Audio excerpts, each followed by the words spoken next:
الروبوت عاوز يكون انسان حقيقي، واول لما شال العالم وش الروبوت كان الروبوت اول مره يشوف وشه الداخلي. خاف الروبوت جدا، واتضح ده ان الروبوتات ممكن تخاف من نفسها. والروبوت ده اشترته عيله غنيه من سنين كتير، لكن البنت الكبيره كانت متضايقه منه جدا. قالت لابوها انه مش زينا وانه غبي. بعد كده البنت الكبيره ندهت على الروبوت في اوضتها للطابق التاني، وامرته انه يفتح الشباك ويقفز منه.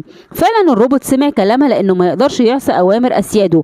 وبعد دقايق خبط على الباب وفتح الاب واندهش جدا. عرف وقتها الاب اللي حصل وجمع العيله كلها وقال لهم ان الروبوت ده جزء من العيله. وقتها حس الروبوت بالامان. تاني يوم البنت الصغيره خدت الروبوت وخرجوا وكانوا سعداء جدا، وخدت معاها الحصان الكريستالي بتاعها وادته للروبوت، لكن الروبوت وقعه من غير قصد وانكسر.